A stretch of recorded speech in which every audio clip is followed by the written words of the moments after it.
법회를 시작하려고 하는데 갑자기 목이 스님께서 참석해 주셔가지고 제가 감격했나 봅니다.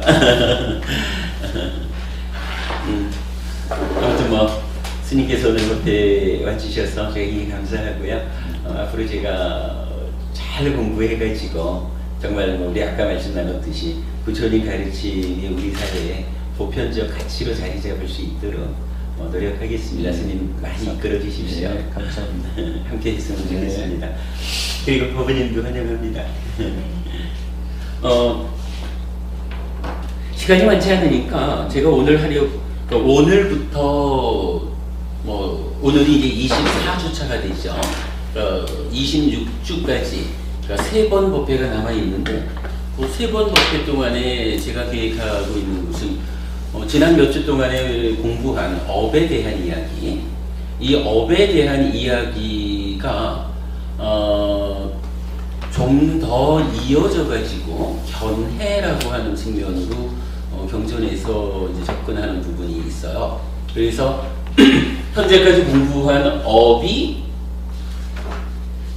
4가지 자양분이라고 하는 곳으로 해서 우리 삶을 설명하는 한 단계.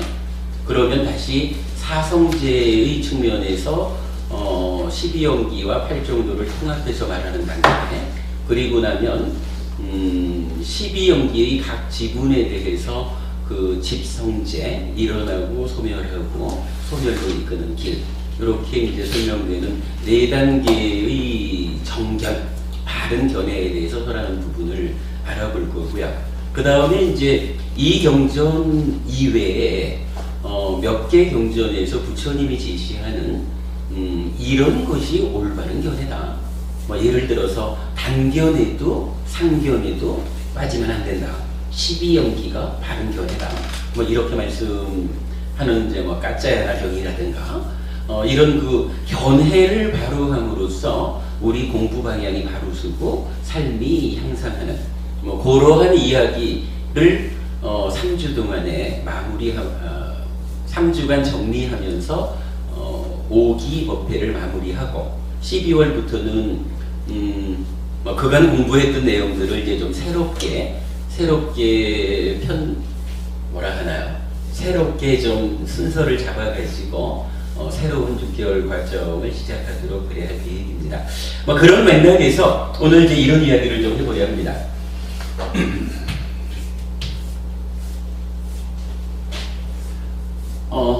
업이라고 하는 게 있습니다. 이 업을 몇 가지로 말할 수가 있는데, 첫 번째로 이 업이라고 하는 것은 몸의 행위를 말해요. 몸의 행위. 왜 업을 몸의 행위라고 말해야 되냐 하면, 사실 우리가 업 얘기를 하면서 이렇게 이해해야 되는 경우는 거의 유일한 경우라고 봐야 되는데, 8정도가 정업이라고 말을 할 때 몸으로 짓는 3가지 행위를 바르게 한다. 그렇게 말하거든요. 그러니까 살생하지 않는다, 토도하지 않는다, 사음하지 않는다. 분명히 8정도에서는 정견, 정사요, 그 다음에 정어라고 해서 말로 하는 업 4가지를 따로 말하고, 그 다음에 정업, 삼마, 깜마 해가지고 바른 업이라고 하는 것은 불살생, 불토도, 불사음이다 라고 해서 몸으로 짓는 행위 3가지를 정의해주고 있거든요. 그러니까 업이라는 것을 말할 때는 기본적으로 몸을 움직여서 우리가 하는 행위, 이것이 업이다 라는 개념은 가질 필요가 있어요. 그 가운데 어떤 것이 잘못된 몸의 행위냐 하면 살생, 투도, 사음, 해치는 거, 주지하는 것을 가지는 거, 삿된 음행, 이 3가지가 잘못된 몸의 행위다 이렇게 말하는 거고, 그렇다면 몸으로 하는 바른 행위는 무엇냐라고 하면 불살생, 불투도, 불사음 이렇게 말을 하죠. 이런 업이라는 것의 첫 번째 정의가 몸의 행위다 이렇게 이제 이해를 하고, 이제부터 본격적으로 업에 대한 이야기를 좀 들어가 보겠습니다. 자, 업 이러면은 우리가 가장 많이 접하는 이야기가 뭔가요? 신구의 삼업 이렇게 말하는 거죠. 그래서 몸과 말과 의, 만호, 몸과 말과 만호로 행위하는 것, 이것을 이제 업이라고 말하죠.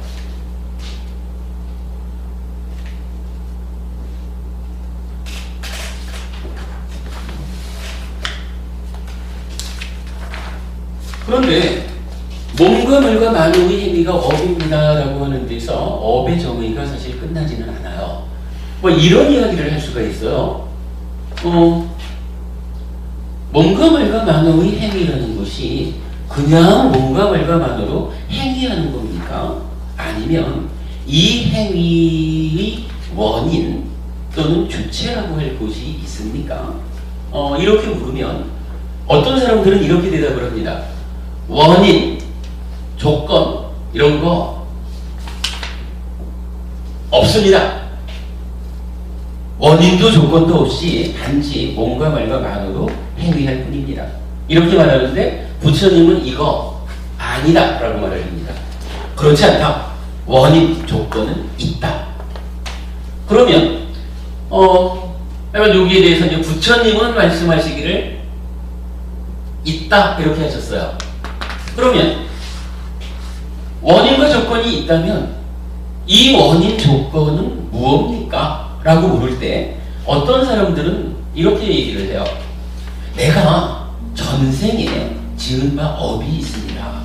전생에 지은 업의 과보가 지금 나의 삶에 나타나고 있기 때문에 지금 내가 몸과 말과 만으로 행위한다라고 하는 것은 사실은 전생에 지은 업의 결과로 지금 움직이고 있을 뿐입니다. 행위하고 있을 뿐입니다. 그러니까 나의 지금 행위라는 것은 오직 전생의 업, 달리 말하면 우리가 숙명 이렇게 말하는 거, 전생의 업을 원인으로 했기 때문에 지금 나의 행위는 오직 숙명적인 겁니다. 이렇게 주장하는 사람이 있어요. 부처님 이것도 아니다 그러죠.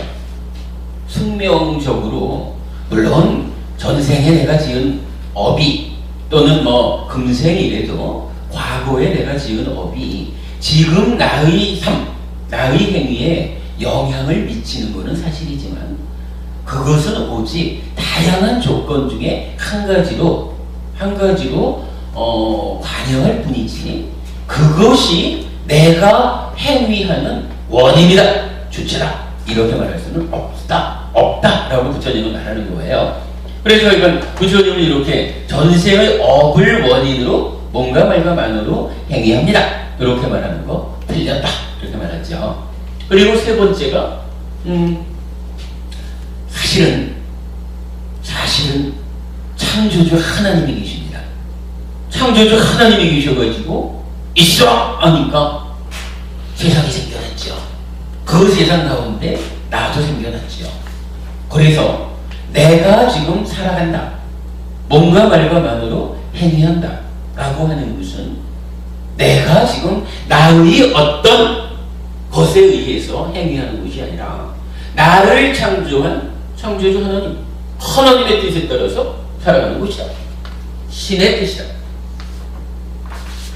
이렇게 말하는 사람이 있어요.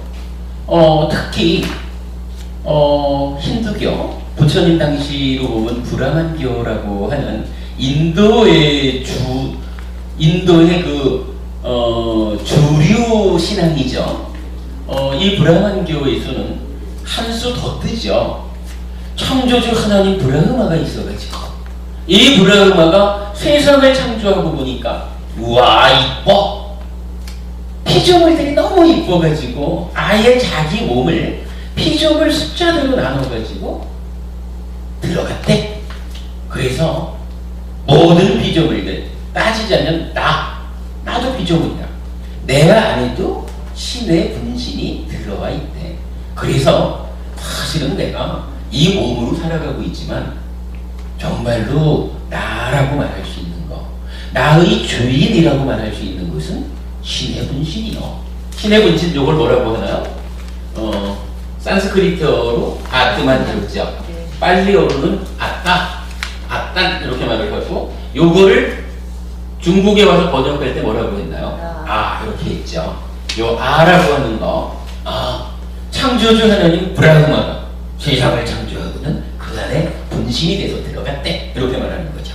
그러니까 그러니까 어떤 사람들은 그렇게 말을 하는 거예요.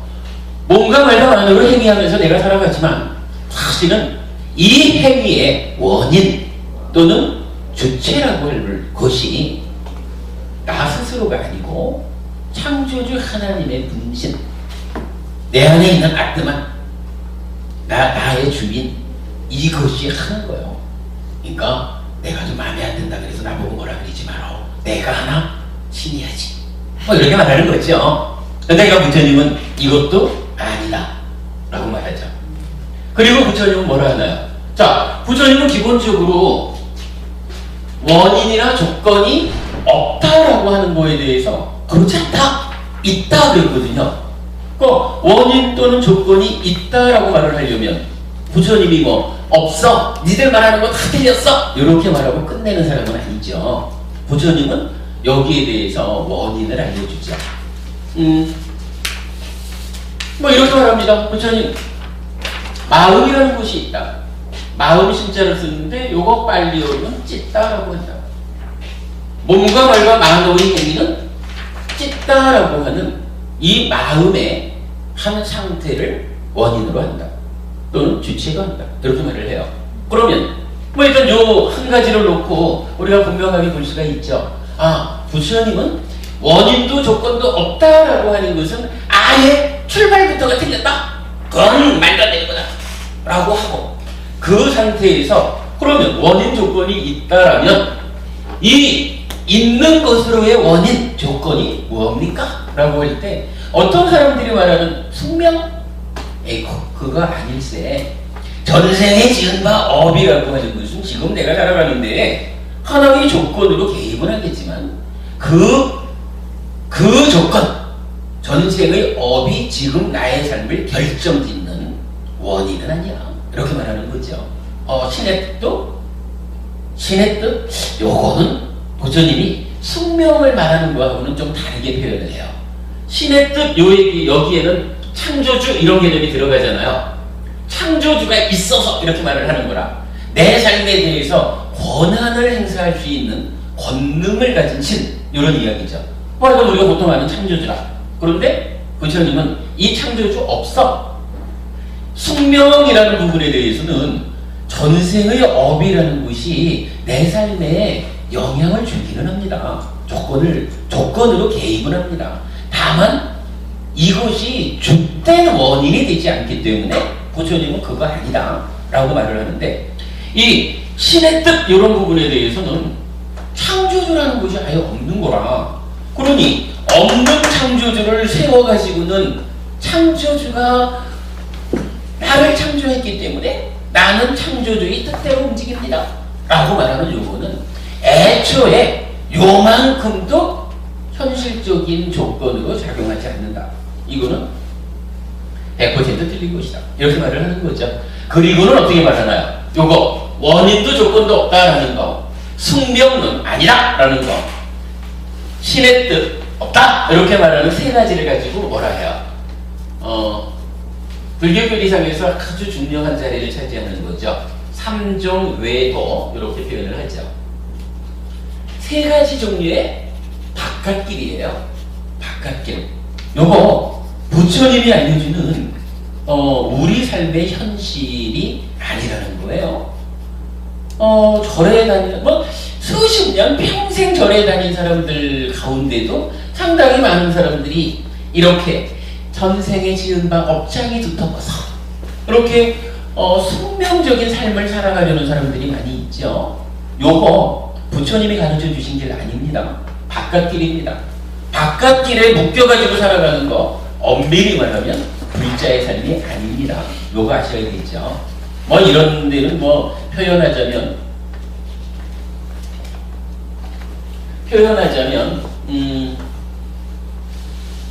사주니 팔자니 이런 것이 이제 부처님 당시에는 인도에 없었겠죠. 그러니까 부처님 그런 거는 이제 말할 거리가 아니었겠지만, 그러나 내가 태어난 시점을 기준으로 결정되어 버렸습니다. 전생의 업에 의해서 결정되어 버렸습니다. 이렇게 결정되었다라고 말하는 공통점이 있죠. 그러니까 우리가 절에 다닌다, 말로는 내가 부처님을 믿는 사람이에요 이러면서 때 맞춰가지고 사주 보러 가고 때 맞춰가지고 점 보러 가고 요런 거 부처님 말씀에 의하면 바깥길입니다. 부처님 길 아닙니다. 바깥길이다 라고 하는 거 분명히 우리가 알아야 됩니다. 신의 뜻에 대해서도 마찬가지예요. 어떤 사람이 부처님한테 와서 묻잖아요. 부처님, 저기 어떤 사람들은요, 사람이 죽으면 이러저러하게 주문을 외우고 이러저러하게 힘을 써가지고 그 죽은 사람의 영혼을 하늘 세상으로 인도해 준다고 합니다. 부처님도 그거 할 수 있습니까? 그러니까 부처님 뭐라 그러셔요? 만약에 말이네, 호수에다가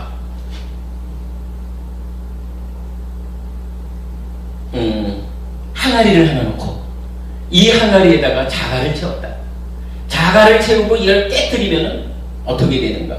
항아리도 가라앉고 자갈도 가라앉죠. 그러면 누군가가 모여가지고 자가라 자가라 착한 자가라 떠오르리구나 이렇게 얘기한다면 법원님 이거 떠오르나요? 신해 법원님이었죠? 선해 법원님. 네, 선해 법원님. 선해 법원님. 요 자갈이 아주 그 신통방통한 재주를 가진 사람들이 모여가지고 자가라 자가라 착한 자가라 떠오르리구나 이러면 떠오르나요? 왜 웃으셔요? 부처님은 부처님한테 그 질문을 한 사람은 에이 왜 그러셔요 부처님? 물보다 무거워서 가라앉는 곳을 누가 와가지고선 떠오르라고 한다고 그게 떠오르겠습니까? 이렇게 말하거든요. 부처님 답변이 간결해요. 그렇다.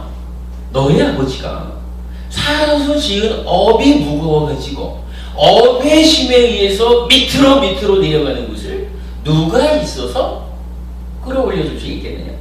나 그런 사람 아니다. 부처님 분명히 나 그런 사람 아니라고 말하는 거거든요. 역으로 이 같은 호수에 항아리를 띄우고 이 항아리에다가 경전적으로 버터 기름 그렇게 나와요. 그러니까 기름을 넣었다. 그리고는 또 항아리를 깼다. 표현하자면 항아리는 뭡니까? 기름은 마음이라고 볼까요? 깨면 어떻게 되나요? 항아리는 가라앉겠죠. 요새같이 플라스틱 항아리 얘기는 아닐 테니까. 그럼 항아리는 가라앉는데 요 기름은 어떻게 돼요? 선생님, 이 기름은 가라앉나요? 뜹니다. 왜 뜨죠? 기름과 물은 이렇게 섞이지 않으니까요. 섞이지 않는다라는 것보다는 자갈은 물하고 섞이나요? 섞이지 않아서가 아니라 가벼워서. 그렇죠. 예. 물보다 가벼우니까 가라앉지 못하는 거예요. 예. 그러면 물보다 가벼워서 기름은 물에 떠요. 그때 사람들이 신통방통한 사람들이 모여가지고 기름아 착한 기름아 가라앉으려구나 이러면 가라앉느냐고요. 그러면 부처님한테 이거 질문한 젊은이도 그러죠. 아이 부처님 왜 그러셔요? 물보다 가벼워서 물 위에 뜨는 것을 아무리 사람들이 모여가지고 가라앉아라 하는데 가라앉겠습니까? 그렇게 말하는 거예요. 그러니까 부처님 간단하게 답하는 거죠. 그대 아버지가 살아서 지은 업이 가벼워서 하늘로 올라가는 것을 누가 있어서 올라가지 못하게 막을 것이냐? 나 그런 사람 아니다 이렇게 말하는 거거든요. 나 그런 사람 아니다. 부처님이 하는 일은 뭐예요? 가라앉는 거 올려주고 올라가는 거 붙잡아 매고 요런 사람이 아니죠. 부처님은 바로 이걸 가르쳐주는 거죠. 너네 아버지가 죽은 다음에 하늘 세상에 태어나기를 원한다면 이미 돌아가신 분이야 어쩔까? 별 수 없고 너는 반복하지 마라. 너는 반복하지 않으려면 어찌 해야 되느냐? 업을 바르게 지음으로써 너의 업이 너의 사후를 하늘로 끌어올리도록 그렇게 살아야 된다. 이걸 가르쳐주는 거죠. 그리고는 이어서 그러면 어떻게 사는 것이 바르게 사는 겁니까? 어떻게 사는 것이 하늘로 올라가는 삶의 방법입니까? 요거에 대해서 가르쳐 주죠. 부처님이 이런 사람이거든요. 그런데 만약에 우리가 수십 년간 절에 다닌다 하면서 절에 가면서 누구 찾아가지고 그분의 뜻으로 내가 하늘에 태어날 겁니다. 그분의 뜻으로 내가 괴로움을 겪지 않겠습니다. 이렇게 말한다면 이것도 우리 냉정하게 봐야 돼요. 부처님도 하지 않는 일을 누가 있어서 할까요? 이거 신의 뜻, 나의 삶에 어떤 권능을 가지는 자가 있어서 그의 뜻에 의해서 내가 이렇게 행위한다 라고 말한다면 이거 바깥길이에요.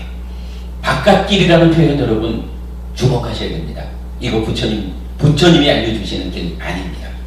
요걸 우리가 분명히 알아야 되고요.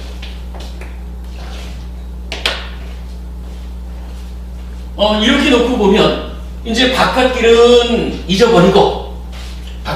잊어버리고서 부처님께서는 이제 이렇게 말씀을 하신 거예요.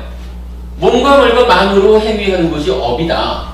그런데 이 업이라는 것은 몸과 말과 만호가 자체적으로 어찌하는 것이 아니라 행위하는 데는 원인이 있다. 이렇게 알려주신 거예요. 그래서 그 원인이 무엇입니까? 찢다라고 합니다. 마음 진짜를 쓰는 마음입니다. 이랬어요. 그러니까 찢다를 원인으로 몸과 말과 만으로 행위하는 거, 이것을 업이라고 합니다. 이렇게 표현할 수가 있겠죠. 자, 첫 번째 업이 무엇이었냐 하면 몸으로 행위하는 거. 그제 우리 8정도의 정업이 있기 때문에 몸으로 하는 행위를 업이다라고 일단은 우리가 알아야 될 필요가 있죠. 8정도 말고는 그렇게 나타나는 경우는 우리가 보기 어렵죠. 그리고 두 번째로는 몸과 말과 만으로 행위하는 것. 이게 보통 말하는 신구의 삼업 이렇게 말해요. 이거죠. 신구의 삼업이라고 말하는 이것을 우리는 업이라고 부르죠. 그런가 하면 이제 세 번째로 이 얘기가 나온 거예요. 업이라는 것은 무엇입니까? 라고 하니까 우리 삶에 좀 더 심도 있게 들여다보니까 행위는 행위인데 이게 그냥 행위도, 그러니까 원인도 조건도 없이 이루어지는 그냥 행위하는 그런 거 아니고 무언가 있긴 있는데 그게 숙명적으로 하는 행위 그것도 아니고 신의 뜻에 의해서 어떤 권능을 가진 자에 의한 그러한 행위도 아니고 부처님이 모아가지고 바르게 알려주신 업이라는 것은 오직 찢다를 원인으로 하는 몸과 말과 만의 행위다 라고 업을 정의하게 되는 거예요. 그럼 이제 세 단계로 나간 거죠. 그런데 이제 여기서 우리가 또 한 가지 문제를 좀 보게 되죠. 행위를 했어요. 몸과 말과 만으로 찢다를 원인으로 행위를 했는데 이게 행위하고 나면 행위 결과가 다 똑같지는 않아요. 어떤 사람은 행위 끝에 괴로움을 만들어요. 그런가 하면 어떤 사람은 괴로움이 소멸한 고멸. 요거 우리가 행복이라고 말하죠. 락, 즐길 낙자를 써서 말하죠. 그러면 아니 부처님이 가르쳐 주신 그대로 바깥길 아니고 볼 때 찢다를 원인으로 몸과 말과 만으로 행위를 했는데 왜 어떤 사람은 괴로움을 만들고 어떤 사람은 행복을 만들까? 이렇게 놓고 보니까 여기에도 답이 필요하잖아요. 자가공부님, 요거 왜 누구는 괴로움을 만들고 누구는 행복을 만들죠? 기억하셔요? 탐진치. 이야, 공부한 성과다. 이렇게 말하는 거죠. 사실은 여기서 제가 볼 때는요, 불교 중에, 즉 부처님 말씀 중에 가장 핵심이 이거라고 봐요. 부처님은 여기에서 탐진치라고 하는 것을 제시하는 거예요. 욕심과 성냄과 어리석음이라고 하는 것이 있다. 그럴 때 탐진치가 생겨나가지고 찢다를 오염시키면 오염된 찢다가 몸과 말과 만으로 오염된 행위를 한다. 그러면 이건 내가 지혜의 눈으로 보아서 아는 건데, 부처님 말씀이 지혜의 눈으로 보아서 아는 건데, 이렇게 찢다 때문에 오염된 행위가 있게 되면 이 행위의 결과로 괴로움이 생겨난다. 요거를 뭐 과라고도 말하고 보라고도 말하는 거죠. 과거. 뭐 조금씩 이제 의미를 달리하긴 합니다만은, 하여간 탐진치 때문에 찢다가 오염되면 몸과 말과 만호의 행위가 오염되어서 괴로움이 만들어진다. 그런데 그렇다면 뭐 역으로 똑같은 얘기가 되겠죠. 어떤 방법으로든 탐진치로부터 벗어나면, 풀려나면, 탐진치에 오염되지 않으면, 오염되지 않은 찢다, 즉 청정한 찢다가 몸과 말과 만으로 청정한 행위를 하죠. 그러면 그 결과는 괴로움이 생겨나지 않죠. 괴로움이 생겨나지 않는다라고 하는 요거를 우리는 뭐라고 부릅니까? 행복이라고 부르죠. 행복이라고 하는 것이 저 하늘에 별 따오듯이 어떤 행복이란 이런 것입니다 하고 따로 있는 것이 아니죠. 삶이라는 것이 이렇게 있을 때 이 삶이 괴롭다. 그런데 어떠한 방법에 의해서든 탐진치가 제어돼 가지고 행위가 청정해지면 청정의 힘으로 이 괴로움을 밀어낸다. 그러면 괴로움이 밀려가면 밀려간 만큼 생겨나는 공간이 있다. 이 공간이 표현하자면 괴로움이 밀려갔으니까 괴로움이 소멸된 자리죠. 이렇게 밀려가서 비어있는 요 자리, 괴로움이 소멸된 요거, 요 상태를 우리는 락이라고 부른다. 그리고 이 락이야말로 우리 모두가 원하는 행복이라는 것이다. 부처님이 말씀하시는 행복이라는 것은 뭐 여러한 행복이 있어, 요 개념이 아니죠. 내가 살아가면서 왜 나는 괴로운가? 어떻게 하면 이 괴로움으로부터 벗어날 수 있는가? 이렇게 추구해 갈 때 괴롭지 않은 상태, 괴로움이 소멸된 그 상태를 부처님은 행복이다. 이렇게 표현을 하죠. 불교적인 행복의 정의입니다. 아무튼 이제 이렇게 탐진치를 조건으로 해서, 그죠? 찢다가 원인이 돼서 뭔가 말과 만으로 행위하는 것이 업이, 세 번째 단계의 업이었는데, 이렇게 보니까 고와 고멸이라는 우리 삶의 그 과보 이 측면까지가 반영되니까 이제 탐진치라고 하는 또 하나의 변수가 나타난 거죠. 그랬을 때 요거 어떻게 말할 수 있나요? 찢다가 그냥 찢다 이렇게 있는 게 아니라 탐진치에 오염되거나 탐진치 오염에서 벗어나거나 뭐 이렇게 표현되니까 요런 상태를 우리는 탐진치에 조건 지어진 찢다 이렇게 표현할 수가 있겠죠. 그러면 업을 정의할 때 네 번째로 쓸 수 있는 말이 바로 요거예요. 탐진치에 조건 지어진 찢다가 원인이 되어 몸과 말과 만으로 행위하는 것. 이것이 포괄적으로 우리가 업을 짓습니다. 업의 결과로 괴로울 수도 있고 행복할 수도 있습니다. 라고 말할 때 이 업이란 무엇이냐 하는 것을 정의하는 말이다. 이렇게 이제 이해할 수 있겠습니다. 기본적으로 저는 이렇게 얘기를 합니다. 불교는 그 중심에 행위가 있습니다. 뭐 표현하자면 그런 거죠. 어떤 바라문이 부처님한테 와가지고 부처님, 저는 바라문으로 태어났기 때문에 바라문이다. 이렇게 생각합니다.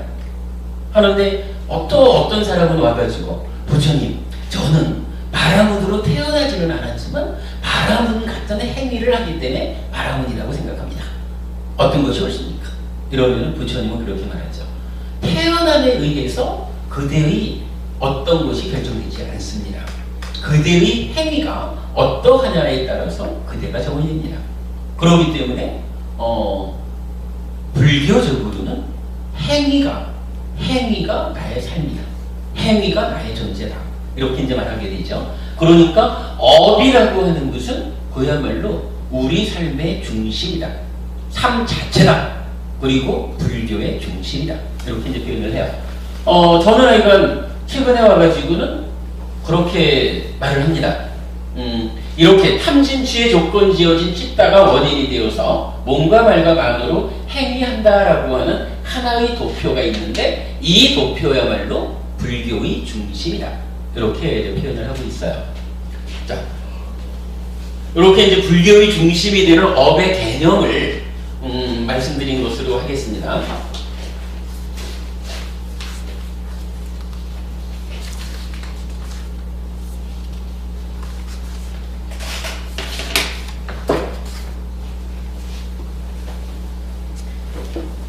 요번 까치나 법회를 하면서 새 가사를 한번 얻어가지고 가사를 입고 있는데 새 가사가 돼서 그런지 자꾸 흘러내려요.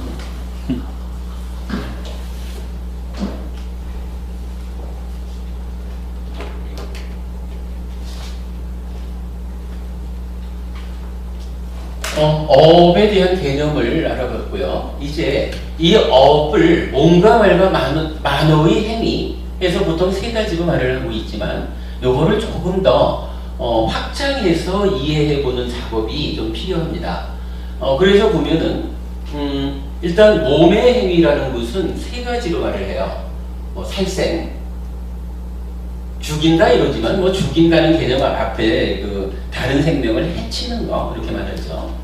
투도, 도둑질 이렇게 말하기에 앞서서 주지 않은 것을 가지는 거, 주지 않았는데 내 거 하는 거, 요거 투도라고 말하고요. 사음, 삿된 음행 이렇게 말하죠. 그리고 이어서 말로 하는 행위도 네 가지로 말을 합니다. 망어, 거짓말이죠. 양설, 혀가 두 개야. 여기서 쓰는 혀하고 저기서 쓰는 혀가 달라. 이거 이간질 이렇게 말하죠. 악구, 욕하는 거죠. 험한 말. 그 다음에 기어라고 해서 기어를 이건 우리가 이제 한문 불교권에서는 기어하면은 꾸며대는 말, 비단결 같이 이렇게 꾸미는 말이라지만 니카야적으로 기어는 잡담으로 나타나죠. 잡담하는 거. 이렇게 이제 네 가지로 말의 업을 좀 확장해서 말하고 있고요. 그 다음에 만어로 하는 행위, 만어의 행위는 또한 세 가지로 말을 하죠. 간탐이라고 해가지고 요거 인색하고 아주 탐욕스러운 거 이렇게 말을 하죠. 그런가 하면 진애라고 해가지고 제가 여러분 여러 번 말씀드리지만 요 만어의 행위 중에 두 번째 나타나는 진애, 요것은 반드시 우리가 두 가지로 이해해야 합니다. 이렇게 말하죠. 한 가지는 뭔가요? 분노하는 마음이죠. 분노하는 마음, 그리고 또 한 가지는 분노하는 마음이 조금 더 진행이 되면 어떻게 돼요? 폭력적이 되죠. 해치려고 하게 되죠. 화가 불같이 나가지고 이래다가는 아무래도 내가 이놈을 몽둥이질을 한번 해야 되겠어! 이런지 폭력이 이어지게 되죠. 진애라고 하는 거는 분노하는 마음에 이어서 폭력, 달리 말하면 해침 이렇게 이제 나타나죠. 그리고 나면 만어의 행위 중에 세 번째가 견해인데, 견해 가운데 우선은 이제 사견 이렇게 표현을 하죠. 사실은 이게 사견 이렇게 말하기에는 좀 어려울 수 있지만 일단 앞에 거 전체를 보면은 다 이게 나쁜 측면에서만 말을 하고 있으니까 견해 가운데서도 나쁜 측면으로 말해서 사견 이렇게 말을 하죠. 이렇게 해가지고 요거를 10가지 업이다라고 불러요. 10가지 업인데 그 내용이 다 좀 안 좋은 거, 악한 거 이래가지고 10악업 이렇게 표현을 하죠. 그런가 하면 우리가 살아가면서 이렇게 악한 행위만을 하면서 살지는 않죠. 불교적으로는 그래도 우리가 어떻게 살아야 됩니까? 라고 하니까 살생이라는 것은 우리가 해치지 않는 삶으로 바꿔서 살아야 되겠다. 그래서 불살생 이렇게 나타나고요. 불투더, 불사응, 불망어, 불량설, 불악구, 불기역 이렇게 나타나죠. 간탐이라고 하는 것은 불탐, 이래서 탐욕스럽지 않은 이러한 만호의 행위가 나타나고, 그 다음에 진애라고 하는 것은 진애 자체를 말할 때는 부진 이렇게 표현을 해요. 성내지 않음 이러는데 요거를 우리가 이렇게 공부를 했죠. 분노하는 마음을 부진 상태로 바꿔주는 거, 요거 사랑 자자를 쓰는 맺다, 자애의 마음입니다. 이렇게 말을 했고, 폭력, 해침의 상태를 성내지 않음으로 바꿔주는 거, 슬플 빗자를 쓰는 까루나 이렇게 말을 했죠. 그래서 두 개를 합치면 자비 이렇게 되는 거죠. 그래서 자비의 마음을 통해서 성내는 마음, 두릅뜨고 화내는 그 상태를 성내지 않음으로 바꿔준다 이렇게 말하죠. 그리고 사견은 사견이야 잘못된 견해를 올바른 쪽으로 바꾸자 그러면은 간단하게 정견 이렇게 나타나죠. 그리고는 이렇게 이제 10가지를 놓고는 똑같이 10가지 업이에요. 그런데 이 10가지 업에 대해서는 착할 성자를 쓰자. 그래서 10선업 이렇게 표현을 해요. 이어지는 이야기를 좀 더 해야 되겠지만 우선은 여기서 한 가지 단어를 좀 주목할 필요가 있어요. 여기서 악이라는 표현을 썼고,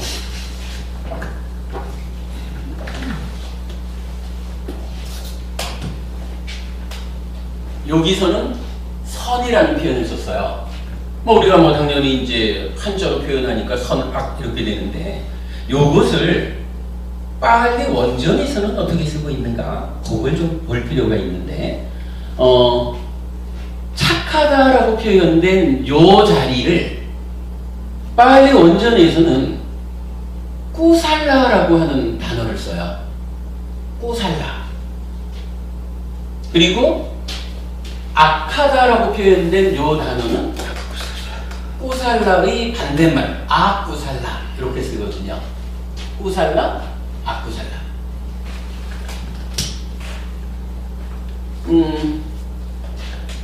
이게 이제 사실 제가 요 단어를 좀 주목해서 보게 된 이유는 마치마니까야를 이제 전재성 박사님 번역을 하셨잖아요. 전재성 박사님께서 이러한 그 10가지 업에 대한 그 번역을 하고, 또 다른 경전들에 의해서 이러한 그 꾸살라와 악꾸살라를 표현하면서 꼭 어떻게 표현을 하냐면 악꾸살라를 악하고 불건전한 것 이렇게 표현을 해요. 꾸살라는 착하고라고 했든가 선하고라고 했든가 건전한 것 이렇게 표현을 하셨어요. 근데 우리가 번역본을 가지고 공부를 하는다면 당연히 행위가 악하고 불건전한 10가지 행위 시바거 이럴 거고, 착하고 건전한 10가지 행위 시바거 이럴 건데, 그러면 이 말 자체로 보면 무언가 두 가지 단어로 이게 그러니까 수식이 돼야 되잖아요. 그런데 이게 참 이해하기가 어렵다라는 것 때문에 원전을 확인해 보니까 원전에서는 악하고 불건전하다라고 하는 것이 악구살라 하나의 단어거라. 그리고 착하고 건전하다라고 하는 것도 꼬살라 오직 하나의 단어를 써요. 그러면 이제 번역이 어쨌든지 간에 우리는 우리가 알고 있는 10가지 악업이라고 하는 것은 악구살라라고 불리는 거구나. 근데 요 악구살라를 제목으로 쓸 때는 악업, 그래서 악 이렇게 썼지만 전재정 박사님 같은 경우는 악구살라를 악하고 불건전한 것 이렇게 번역을 했구나. 그래서 뭐 그 의미를 파악하면 되겠죠. 꾸살라 마찬가지죠. 선업에서 선으로 번역을 했지만 풀어서는 착하고 건전하다라는 것을 꾸살라라는 의미로 대입을 했구나. 뭐 이렇게 이제 우리가 알면 되겠어요. 그런데 왜 여기서 제가 이 꾸살라, 악꾸살라라고 하는 이 단어 하나를 꺼내 놓느냐 하면 이런 이야기를 하려는 거예요. 자, 우리가 계속 어떤 말을 해요? 그 수행을 통해 가지고 탐진치를 제거하는 일 이렇게 말을 했죠. 굉장히 의미 있는 일이고 삶의 문제가 여기서 최종적으로 해결이 되죠. 그런데 이것이 이런 뭔가 말과 만호의 행위 해가지고 신고의 사법 그거를 좀 더 확대해서 설명해 보니까 10가지로 이렇게 풀어지고 우리는 살아가면서 업을 악하게 짓지 않고 선하게 지으면 되는구나. 요렇게 이제 설명을 하는 가운데 탐진치를 제어하는 것에 견주어 가지고 악하지 말고 착하게 살아라 하는 것은 훨씬 뒤에 나타나는 조금은 비중이 떨어지는 거. 요렇게 이해할 저만 그랬는지 몰라도 하여간 저는 과거에 그랬어요. 십악업이라고 해서 우리 뭐 천수경을 봐도 나타내는 십악참회 뭐 이런 굉장히 좀 그 표면에 드러나 있는 그 중요한 의미를 가지지 않는 거 이렇게 이제 사실은 이 부분을 봤었거든요. 그러다가 언젠가 제가 그 꾸살라라고 하는 단어와 악꾸살라라고 하는 단어에 주목을 하고부터는 견해를 좀 바꿨어요. 악꾸살라라고 하는 요 단어가 나타나는 개성 하나를 발견했어요. 여러분 우리 교재에 몇 페이지가 되나 하면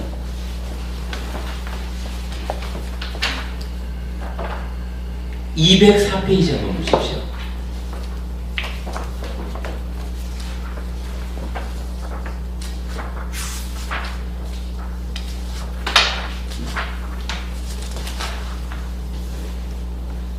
(204페이지) 밑에 쪽에 보면 개성이 하나 있는데 이 개성이 어떤 개성이냐 하면 부처님이 이제 그 80년세 돼가지고 돌아가시잖아요. 돌아가시기 직전에 아이고 부처님 돌아가시기 전에 나도 부처님을 뵙겠어 이렇게 찾아온 그 부처님의 마지막 직계 제자가 있는 거예요. 부처님한테 직접 배운 제자 마지막 직계 제자가 수바다라고 하는 분인데 요 수바다에게 부처님이 설하신 개성이에요. 마지막 직계 제자한테 부처님이 이렇게 말씀하신 거라. 수바다여 29세가 되어 나는 무엇이 유익함인지를 구하여 출가하였노라. 수바다여 이제 51년 동안 출가 생활을 하면서 바른 방법과 법을 위해서 여러 지방에 머물렀으니 이 밖에는 사문이 없다. 부처님 가르침 밖에는 깨달은 사람이 없다. 이런 의미인데 여기서 한 가지 제가 주목한 것이 부처님이 왜 출가했는가? 부처님 왜 출가하셨어요? 모르겠어요? 잘 모르겠어요. 대원법부님 부처님 왜 출가하셨어요? 유익함이 답을 이렇게 드렸는데 바로 요거 부처님이 왜 출가를 했느냐 하면 유익함을 구해서 출가했다 이렇게 나오거든요. 그런데 요 유익함이 어떤 단어를 쓰셨을까? 요거 우리 페이지를 좀 앞으로 넘겨볼게요. 출가의 동기가 몇 페이지더라?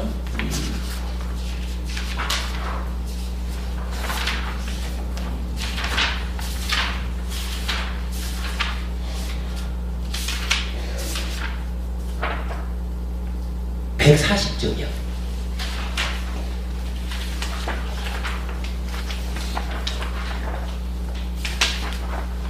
140페이지 맨 위에 보면 박스가 하나 있는데 거기에 방금 개성의 앞부분이 나와 있어요. 자, 출가 이전과 관계되는 이야기에서 출가의 동기 이렇게 제가 정리를 했는데 수바다요 29세가 되어 나는 무엇이 유익함인지를 구하여 출가하였노라. 이 개성이 있죠. 네. 그런데 그 밑에 보면은 빨리 원어가 나와 있는데 맨 끝에 단어가 낑꾸살라 누 에스 에시 이랬어요. 그러니까 그거 보면 낑 요거는 이제 무엇 이런 의미고 보면은 여기에 꾸살라라는 말이 나타나죠. 네. 부처님이 말씀하신 나는 유익함을 구하여 출가했다. 이렇게 출가의 동기를 밝힌 그 유익함이 뭐냐 하면 바로 요 꾸살라구나. 요 꾸살라라고 하는 단어가 사실은 불교를 말할 때 불교가 뭐 하는 겁니까? 이러면 그 근본 자리에 있는 거예요. 불교가 부처님부터 시작한 거잖아요. 그럼 부처님이 뭐 하려고 부처님이 뭐 한 사람입니까? 이러면은 뭐 표현하기에 따라서는 당신이 출가한 목적을 달성한 분이거든요. 그죠? 부처님이 출가하면서 내가 하늘나라에 태어날 거야 이렇게 출가를 했다 그러면 하늘 사람 중에 한 사람에 불과하지 부처님 아닐 거 아니에요. 부처님은 다시는 윤회하지 않는 일체의 괴로움을 소멸한 이러한 완성을 위해서 출가를 했는데 그 완성의 출가 자리를 뭐라고 했느냐 하면 꼬살라 이렇게 표현을 한 거예요. 그러니까 돌려 말하면 불교가 뭐 하는 겁니까? 꼬살라, 즉 유익함을, 달리 말하면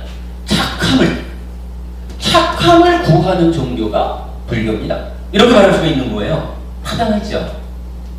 지금 약간 경전으로 이렇게 짚어보니까 단 한마디도 경전을 벗어나지 않는 가운데 우리는 분명히 부처님께서는 우리의 삶이 무언가 악고살라한 상태에 있으니까 이 악고살라 상태의 문제를 해결하기 위해서 꾸살라라고 하는 상태를 구하였구나.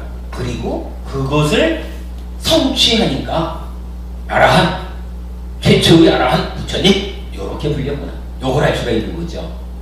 그러면 이제 여기서 우리가 탐진치의 조건 지어진 했다가 원인에 대해서 뭔가 말과 만으로 행위를 한다라고 했는데 그 행위를 이렇게 10가지로 좀 확장시켜 놓고 보니까 탐진치에 오염된 상태에서는 10가지로 살생투도 내지 사견이라고 하는 이러한 10가지로 대표되는 행위를 하게 되는데 이러한 행위라는 것은 한마디로 뭘까? 우리가 이제 한문권에서 공부를 하다 보니까 근본적인 의미까지 접근하지 못하는 이 번역된 공부의 이제 뭐 숙제죠. 뭘 어쩌겠어요. 뭐 그러다 보니까 10가지 악한 업 이렇게만 알고 있지만 그 속에 들어있는 의미를 따져보면 악구살라라고 하는 무언가 부처님께서 불만족의 상태를 보고 이것에서 떠나겠다. 나는 이게 싫다. 나는 구살라로 가겠다. 라고 말한 부처님이 떠나고자 했던 어떠한 불만족의 상태를 말하는 겁니다. 탐진치에 오염이 되면 그러한 불만족한 행위를 하면서 살게 되는구나. 이렇게 볼 수가 있는 거죠. 요걸 보는 게 저는 중요하다고 보는 거예요. 그러니까 10가지 업이라는 게 여기저기서 다 뭐 그냥 해치지 말고 뭐 이래 말을 하니까 그게 그냥 겉으로 드러나 있는 크게 중요하지 않은 이렇게 볼 수가 있는데 그거 아니다 라는 얘기를 하는 거예요. 그래서 실제로 이제 경전에 보면 여러 곳에서 공양받을 만한 사람, 달리 말하면 아라한을 말하면서 아라한의 삶은 어떤 삶이냐? 악구살라한 10가지 삶을 버리고 구살라한 10가지 삶을 사는 사람, 뭐 이런 식으로 표현되어 나타나거든요. 중요한 거죠.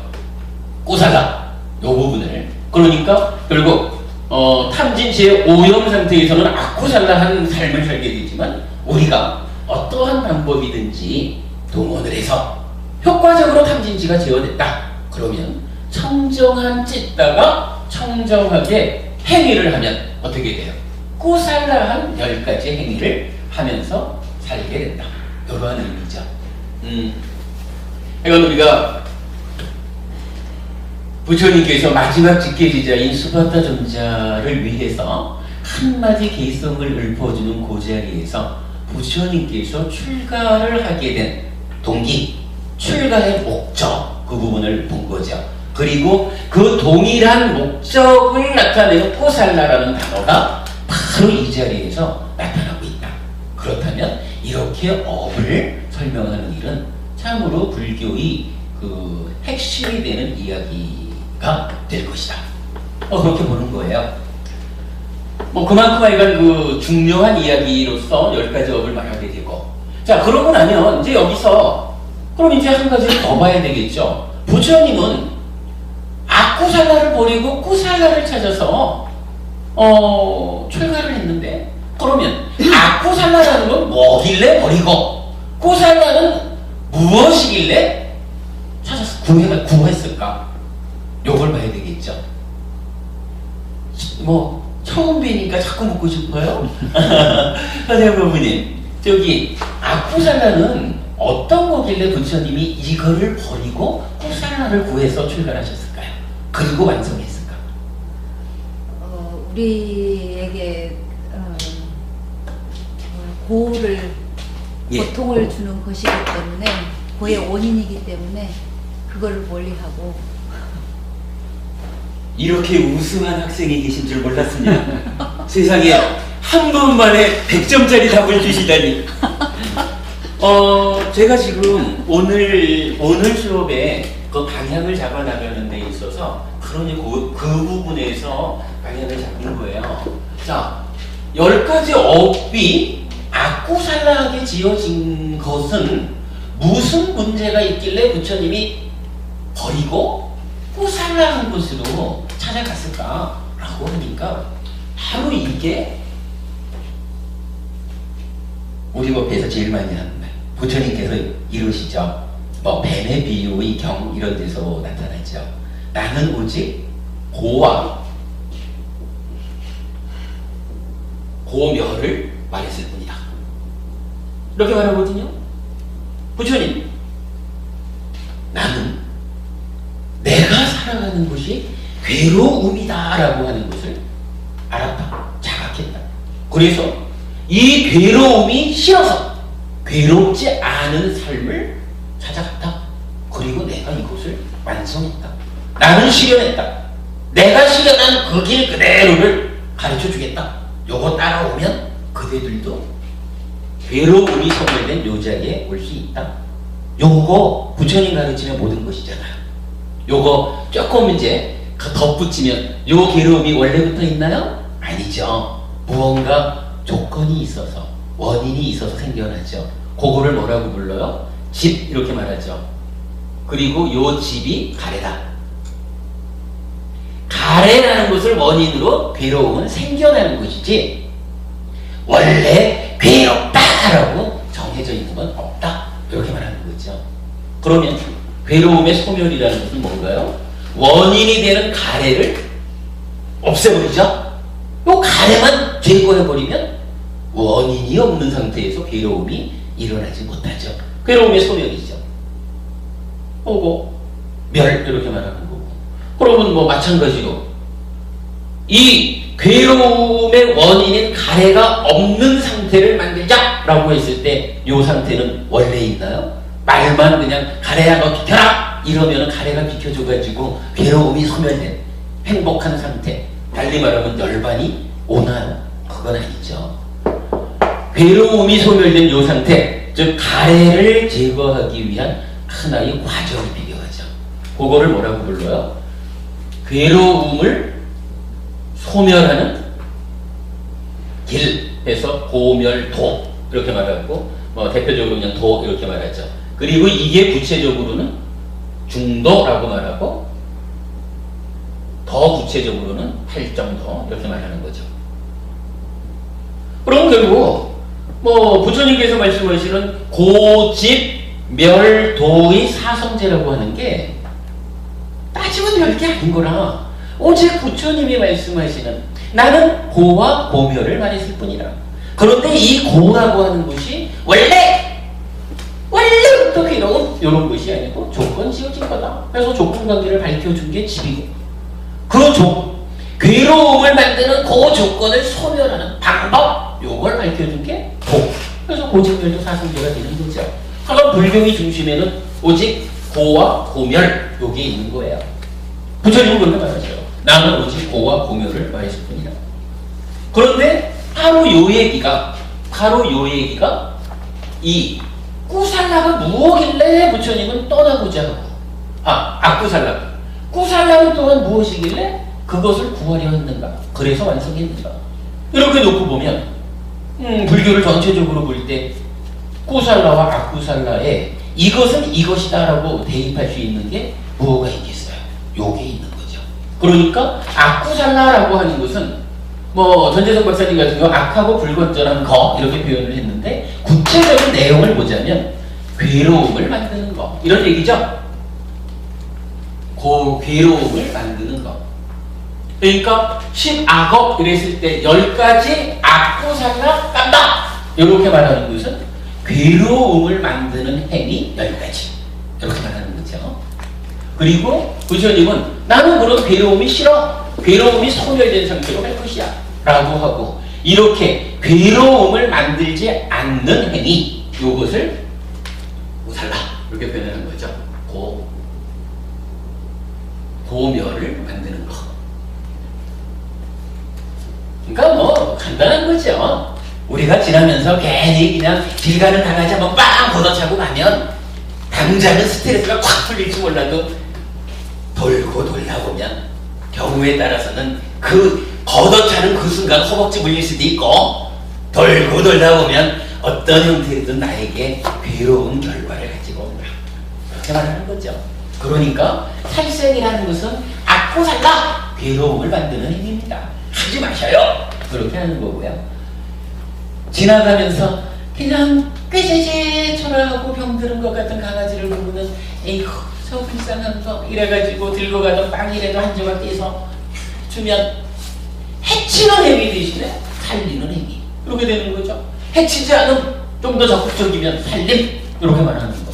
이런 행위는 당장은 내 빵 이만큼 나눠주니까 손해인 것 같지만 나눠주는 그 순간 보시하는 기쁨으로, 보시하는 행복으로 내 가슴이 채워지는 이런 유익함이 있고, 또한 이것이 돌고 돌아가지고 나의 삶에 행복한 결과로서 돌아온다. 그러므로 이러한 10가지 행위는 고멸, 즉 행복을 만드는 행위다. 그러니까 이런 행위를 하자 이렇게 말하는 거죠. 타당하죠 여러분?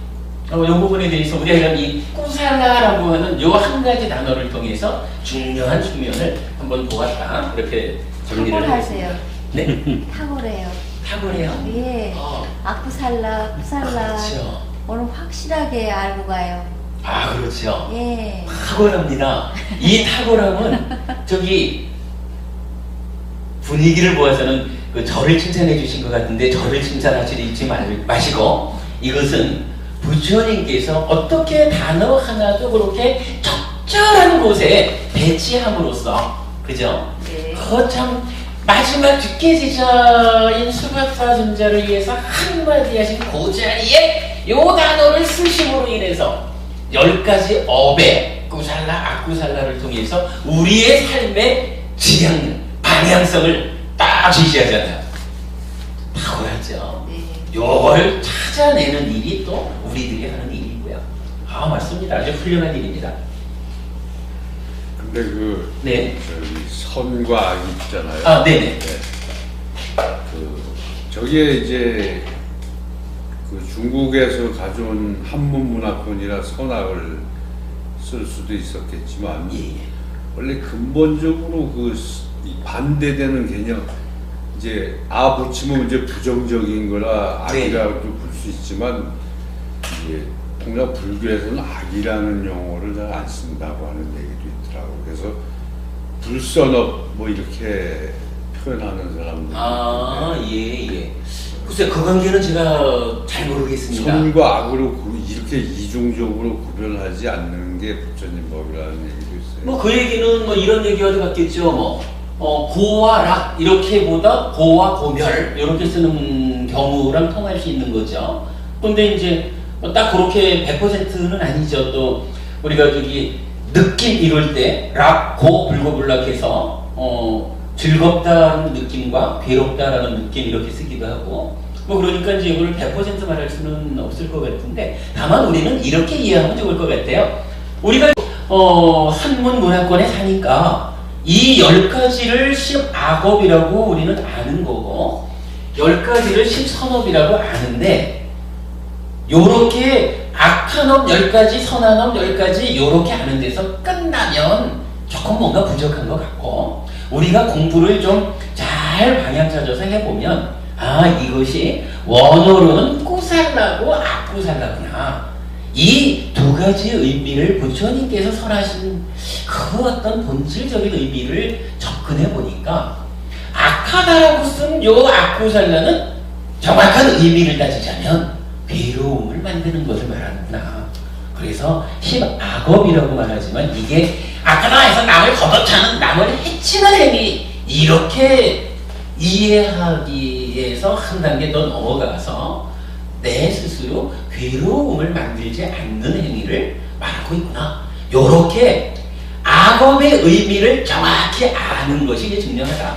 어차피 우리가 번역된 단어로는 그렇게밖에는 달리 쓰기가 어려운 거니까 번역된 단어의 깊은 의미를 원어를 통해서 확인했다. 이렇게 보면 될 것 같습니다.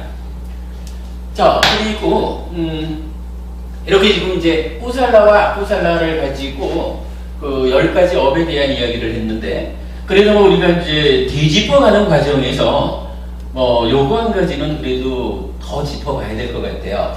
자, 이런 이야기를 몇 번 말씀을 드렸죠. 살생을, 그러니까 해치는 것을 불살생, 해치지 않게 바꾸자 라는 것은 뭐 설명이 별 필요 없어요. 뭐 좀 전처럼 그냥 뻥 걷어찰 거냐 빵이라도 나눠줄 거냐 약간 해치지 않고 살리는 이렇게 보면 위에서부터 있는 9가지를 아니 글자를 써가지고 그 반대되는 악구살라에서 꾸살라로 바꿔주자 하는 것은 이해에 어려움이 없는데 마지막 있는 요 견해 부분 요거는 좀 어려움이 있죠. 사견이라는 것이 괴로움을 만드는 악업이에요. 그런데 이거를 보면 즉 행복을 만드는 선업으로 바꾸려고 보니까 다른 것처럼 다 아니 글자를 붙이지 않고 사 대신에 불사견 이러지를 않고 정견 낸단 말이죠. 그러니까 요거는 어떤 견해라는 거 하나를 놓고 이 견해가 삿된 견해냐 삿된 견해라면 그것은 괴로움을 만든다. 그래서 악구살라에다 넣은 거고 정견 이러면 바른 견해라는 어떤 것을 설명하고 이 바른 견해는 행복을 만든다. 그래서 꾸살라에 넣은 거거든요. 그러면 요 견해의 정사라고 하는 부분에서는 이 견해가 무엇냐 어떤 견해를 설정해 놓고 이것은 잘못된 견해다 이것은 바른 견해다 라고 말하는가 요 부분은 알아야 되겠죠. 사실은 지난 몇 주간에 우리가 제일 강조했던 공부 중에 요게 하나죠.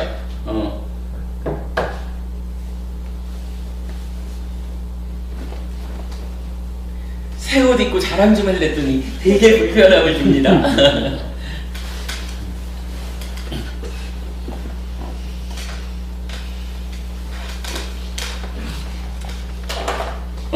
요건 뭐 그냥 복습 삼아서 그냥 간단하게만 우리가 정리를 해보겠습니다.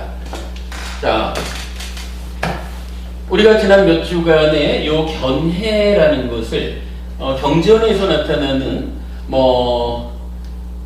뭐였죠? 저기 보시도 없다, 제사도 공양도 없다, 뭐 이렇게 나오면서 어머니도 없고 아버지도 없다, 뭐 이렇게 나오는 그 경전에서 말하는 삿된 견해가 있었고 그것을 보시도 있다, 공양도 있다, 또 뭐 아버지도 있다, 어머니도 있다, 뭐 이래 하면서 바른 견해로 설명된 부분을 그 의미를 우리가 한번 찾아봤었죠. 그랬을 때 경전이 말하는 하나의 구절이었지만 그 안에서 우리가 5가지의 의미를 찾아봤죠. 첫째는 뭐였나요? 나는 계를 지키는 사람이 되겠습니다. 그래서 좀 더 구체적으로는 나는 5계를 지키는 사람이 되겠습니다. 이렇게 생각하는 것.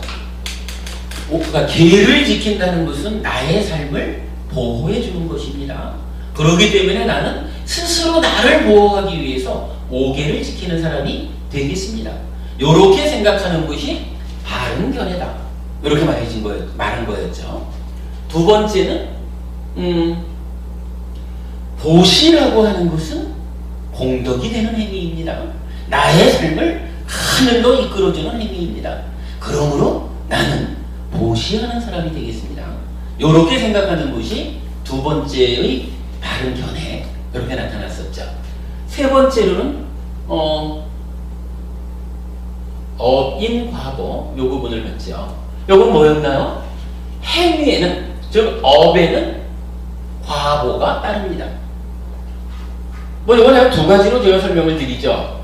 업과 보의 인과관계, 업과 보에는 원인과 결과의 관계가 있습니다. 이렇게 설명할 수도 있고, 또 경전에 따라서는 업을 원인으로 과와 보, 과보, 그러니까 업을 원인으로 과보가 있습니다. 과와 보가 있습니다. 이렇게 이제 두 가지로 설명되죠. 어쨌든 이건 업인 과보라는 것, 행위를 하면 행위에는 반드시 합당한 과보가 따라오게 되어 있습니다. 그러므로 나는 이러한 악구살라한 행위를 해가지고 괴로움을 결과맺는 그런 사람이 되지 않을 겁니다. 나는 구살라한 행위를 통해 가지고 행복을 만드는 이런 사람이 될 것입니다. 업에는 과보가 따릅니다. 이렇게 생각하는 것이 바른 견해다. 이렇게 설명드렸죠. 그리고 네 번째가 뭐였나요? 사실은 요 네 번째를 우리가 굉장히 깊은 의미를 찾아봤었죠. 경전에서 이렇게 말을 하죠. 화생하는 중생은 있다. 화생하는 중생은 있다. 자, 이 부분 간략히 설명드리겠습니다. 부처님을 말할 때 뭐라고 하나요? 사생, 자부, 그러죠. 사생의 자애로운 아버지. 이렇게 이제 부처님을 말하거든요. 그러면 사생은 뭔가요? 태, 람, 습, 화. 이렇게 말하는 거죠. 그러면, 태로 태어나거나, 알로 태어나거나, 습기 가운데 태어나거나, 아니면 화생, 짠! 하고 나타나는 거, 뿅! 하고 나타나는 거, 이런 거죠. 이랬을 때, 부처님께서, 이게 좀 애매해요. 아니, 태어난 습화로 우리가 태어난다라고 말할 때, 굳이 화생하는 중생이 있다라고 생각하는 것은 바른 견해다라고, 화생하는 중생을 강조할까? 이 부분을 이제 우리가 봐야 되는데, 사실은 굉장히 중요한 부분을 우리가 여기서 찾아냈죠. 자, 태로,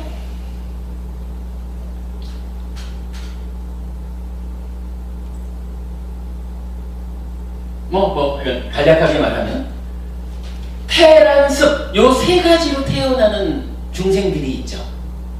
표현하자면, 우리는 태로 태어나죠. 닭을 한 마리 키우면 닭은 알에서 태어나죠. 그런가 하면 습기 가운데 태어나는 거 이래가지고 이제 설명되는 굳이 정의하지 않아도 될 것 같은 이런 부분들은 뭔가요? 기본적으로 우리가 살아가면서 눈에 보이는, 즉 인간 세상과 축생이라고 말하는 짐승들의 세상, 요 두 가지는 태로 태어나거나 알로 태어나거나 습기 가운데 태어나는 요런 거거든요. 그런데 화생이란 무엇일까? 요걸 봐야 되는데, 부처님은 화생하는 중생이 있다라고 보는 것이 바른 견해입니다 라고 강조하고 있거든요.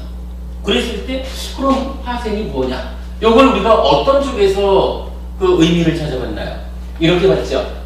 자, 기본적으로 중생들이 사는 세상은 어떻게 구분을 해요? 중생들은 욕계, 색계, 무색계,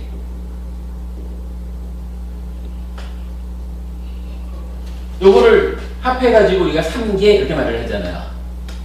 뭐 우리가 기본적으로 하는 게 나라고 하는 존재가 뭐냐 하면 오치온이라고 해요. 색수상행식 오온에 집착함이 있으면 요 집착된 덩어리가 스스로 자아의식을 일으켜가지고 나야라고 나야 하면서 스스로 내가 되어가지고 존재가 되어가지고 살아가는 거거든요. 그리고 이렇게 그 본질 아닌 것이 나야라고 하면서 살아가기 때문에 살아가는 자체가 괴로움이다. 이렇게 말하는 게 오치온고 이런 거죠. 그럴 때 이 오치온인 내가 살아가는 그 세상을 말할 때, 즉 중생들이 사는 세상, 요걸 말할 때 욕계, 색계, 무색계 이렇게 말을 하죠. 근데 여기서 만약에 화생이라는 것이 없다면 부처님은 분명히 이 태어나는 방법이 네 가지라고 했죠. 네 가지라고 했는데 그 중에 화생 요걸 문제 삼으니까 만약에 화생이 없다라고 치면 이 세상은 어떻게 구성이 되나요? 사실 화생이 없다라고 하는 것은 태란습 세 가지로 이 태어남만이 있는 거거든요. 그야말로 눈에 보이는 것만 존재하는 거죠. 그러니까 인간과 축생이라 인간과 축생이 이렇게 안 나타나거든요. 그러면 요거 더 봐야죠. 욕계라고 하는 세상을 어떻게 구분해요? 지옥이라는 세상이 있고 축생이라는 세상이 있고 악귀라는 세상이 있고 인간이라는 세상이 있고 욕계 가운데 하늘 중생들이 있고 이렇게 말을 하잖아요. 뭐 이렇게 보면은 색계 무색계는 그대로 다 하늘이겠죠.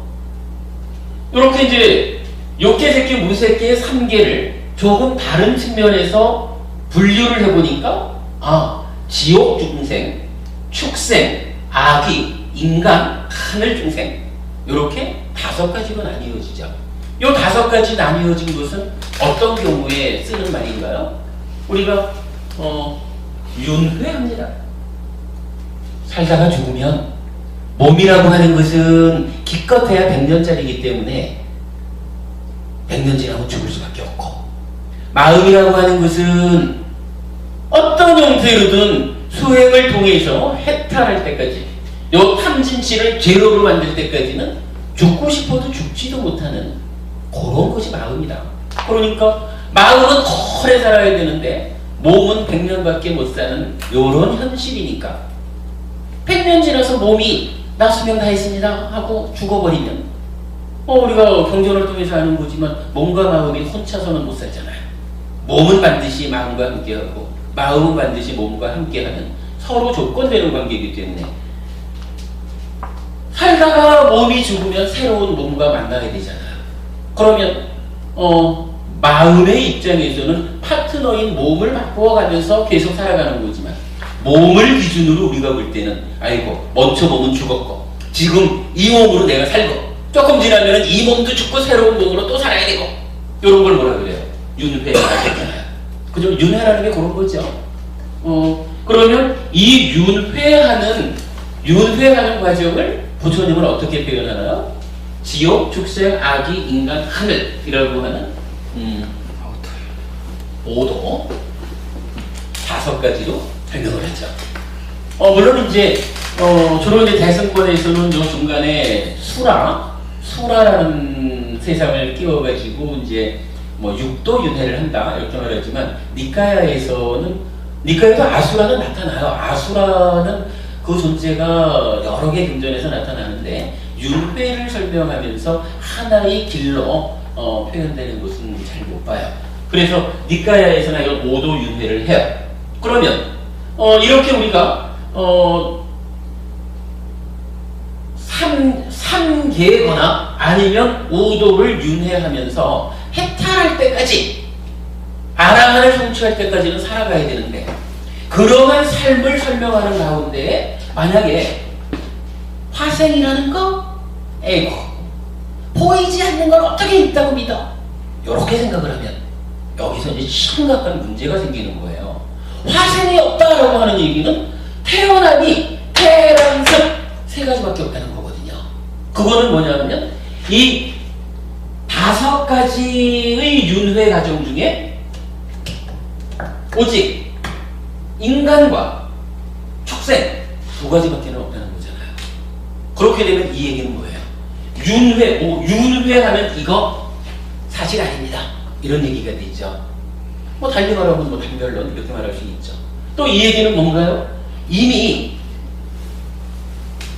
욕계 세상에서 나타나는 이 하늘도 없고 이 얘기는 위에 있는 색계 무색계 하늘도 없잖아요. 그러면 부처님이 모든 것을 우리가 수행해가지고 초선에 들면서부터 색계를 무지하는 거고 뭐 이런 색계 무색계라고 하는 이러한 하늘 세상이 하늘이 없으면 이것도 없는 거지 뭐. 삼계라고 하는 것도 부정되잖아요. 그죠? 선생님 이거 분명하죠? 요렇게 되니까 우리는 그냥 생각 없이 볼 때는 화생하는 중생이 있다 없다라고 하는 부분을 그냥 부처님이 그렇게 설했나 봐 요렇게 이해하고 넘어가게 돼요. 그렇지만 이 화생한다라는 것이 어떤 의미를 가지느냐라는 부분을 조금만 들여다보면 화생하는 중생이 없다라고 생각하면 그야말로 윤회가 부정이 되고 삼계라고 하는 중생 세간이 부정이 돼요. 이것은 그야말로 우리의 삶이 어차피 우리가 살기를 오치원 중생으로 사는 게 욕계, 색계, 무색계라고 하는 삼계를 무대로 윤회하면서 살아가는데 이 자체를 완전히 부정하는 게 되잖아요. 화생하는 중생이 있다 없다 하는 요 말 한마디를 가지고 그렇기 때문에 부처님 그러는 거예요.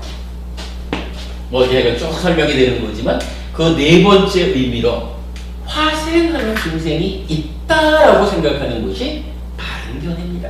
화생하는 중생이 없다라고 생각하는 거 삿된 견해를 하게 되면 내가 그야말로 단멸론에 떨어지고 수행을 통해서 향상할 수 있는 이런 것도 부정되고 어떻게 되나?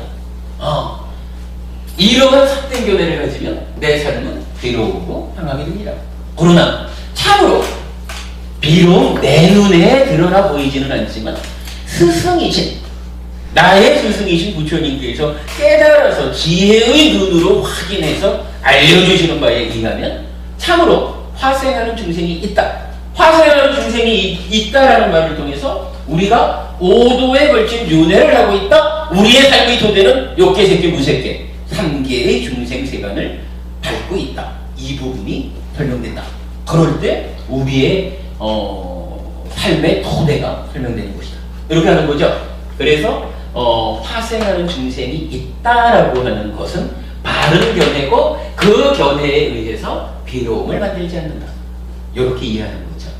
사실 요 화생에 대한 이야기는 중요해요. 요거 이제 우리 법회 시작 전에 선여법부님하고 잠깐 비인간에 대한 이야기를 했잖아요.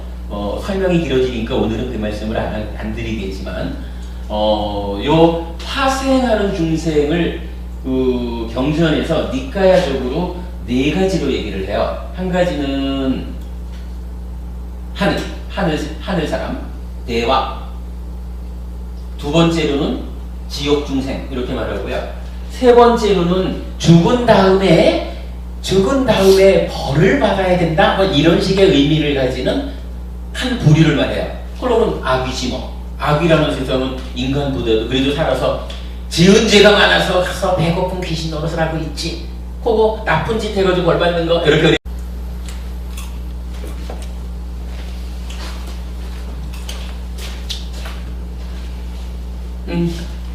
그러니까 바른 견해가 우리 삶과 아주 밀접하게 적용된 두 가지 경전을 소개해 드리려고 하는데요. 한 가지는 5가지 상실과 용성 이렇게 나타나는 경전이에요. 우리 삶에 5가지 조건이 있다라는 거예요. 물론 뭐 살아가는데 뭐 여러 가지 조건이 많죠. 밥도 먹어야 살 거고 사람도 만나야 살 거고 여러 가지 조건이 있는데 그 중에 이제 5가지를 부처님이 선택해가지고 말씀을 하시는데 첫 번째로는요. 경전에서는 뭐 친척 이런 식으로 표현이 되는데 그러니까 인적 관계예요. 뭐 인적 관계는 무슨 뭐 가깝게 말하면은 부부 관계에 관계에서부터 가족 관계도 있고 친척 관계, 친구 관계, 직장 동료 관계 뭐 여러 가지로 해가지고 우리가 살아가면서 만나는 모든 사람들과의 관계죠. 이 인적인 관계가 융성한다라는 것은 사람 관계가 좋아진다 이런 얘기죠. 사람 관계가 좋아지면 우리 삶이 행복해진다 이런 얘기예요. 역으로 상실했다, 인적 관계가 상실됐다라고 하는 것은 사람들과의 관계가 나빠졌다 이런 얘기죠. 사람들과의 관계가 나빠지면 우리 삶이 괴로워진다. 설명 필요 없죠 이거는. 여러분 뭐 다 우리가 아는 이야기죠. 두 번째로는 돈에 대한 이야기를 하셔요. 뭐 재산 이렇게 나타났지만 어찌 보면은 불교라는 종교가 이런 뭐 돈이라고 하는 부분하고는 좀 떠나 있는 좀 초월한 비세속적인 이런 가르침이 아닌가 할 수도 있지만 사실은 부처님은 특히 제가제자를 위한 법문에 있어서는요 이 돈에 대한 문제를 굉장히 중요하게 생각을 하십니다.